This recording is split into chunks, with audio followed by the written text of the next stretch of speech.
Okay, so we had this. This was actually in your homework, and I know with me being out a couple days, it was kind of maybe difficult to work with. But we're going to go ahead and we're going to work with this guy right here, and we're going to use what's called U substitution. This 4a is or 4x is going to throw us off. We're going to create a formula for it because we're going to be given problems where you're given the trig function and you got to come up with the actual answer given sine is 3/5 or whatever, and we got this crazy thing and can't just plug the 3/5 in, right? So we got to work with this, and so I'm going to change this up a little bit, and it's the same idea, which actually is a good idea as far as calculus is concerned. To if you're going to take one of those classes, you sometimes use this thing called U substitution. And so in most of your algebra classes,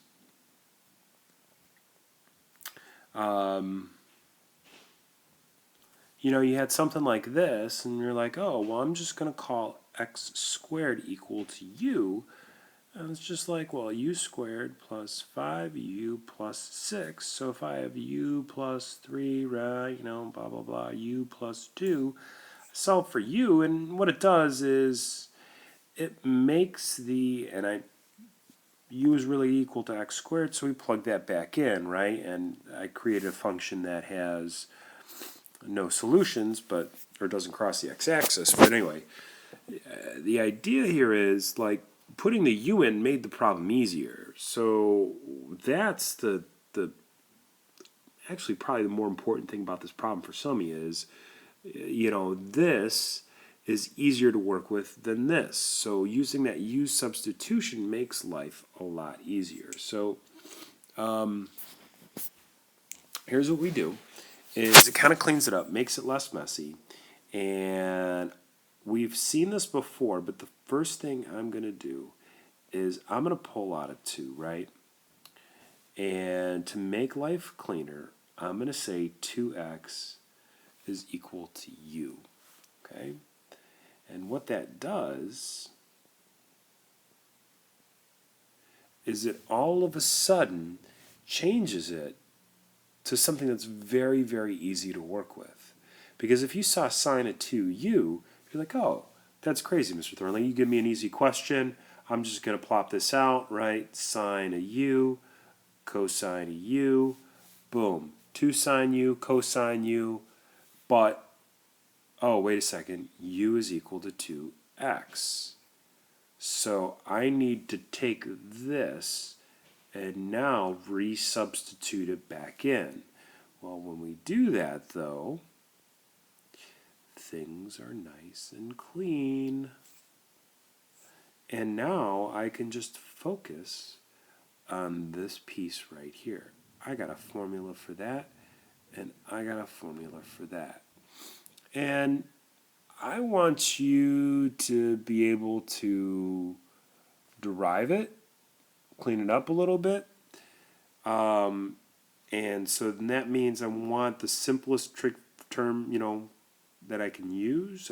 And I'm going to do 2, and then I know that this is 2 sine x cosine x. And I have 3 different cosine formulas that I can choose from. It doesn't really matter.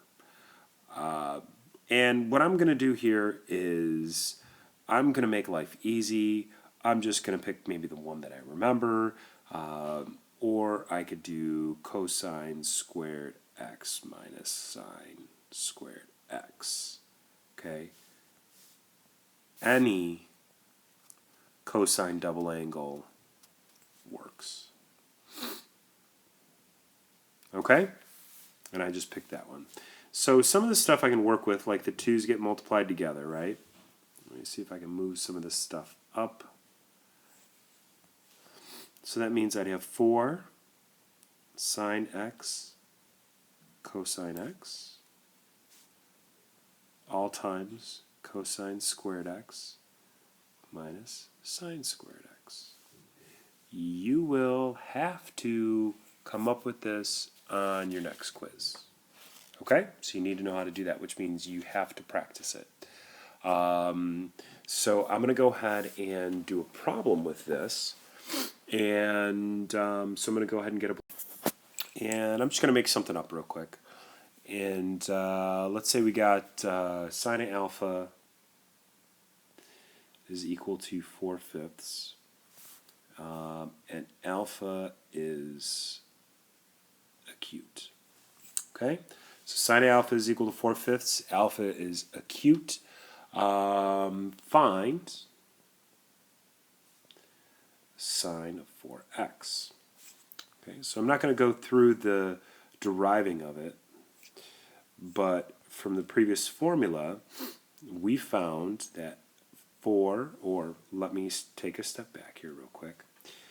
We found on the last step 2 times 2 sine alpha. Let me change this up a little bit. We're going to call this alpha. And cosine of alpha.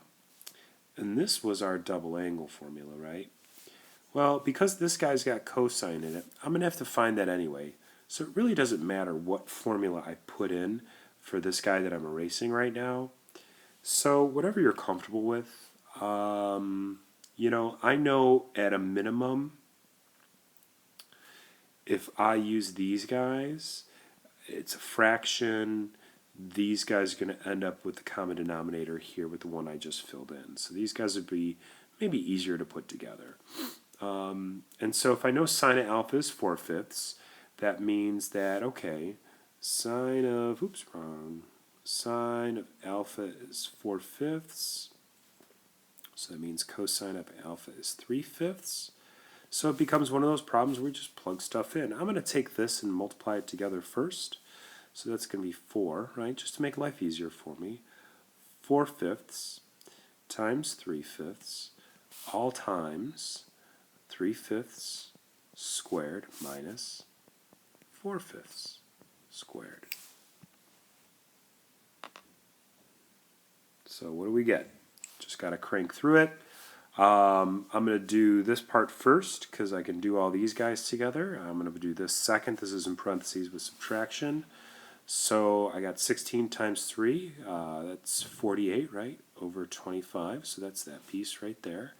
And then I have 3 squared over 5 squared minus 16 over 25. Okay, and so we're just kind of going with this. And then I got, keep this 48 down here. Let me see if scooch this up a little bit. Now I'm just working with the numbers. So I got 48 over 25, and then I got 9 minus 16 over 25, so that gives me a negative 7 over 25. And I multiply those guys together, I get a negative 336 over 625. And so if I have some angle, and I know that the sine ratio is 4/5, if I quadruple that angle, what does the new ratio end up being? And so notice here I have a first quadrant angle, and this guy probably, because we're negative, probably going to end up being in the third quadrant. Okay, so that's it. Go ahead and watch these videos. Excuse me. I thought I heard my kid crying.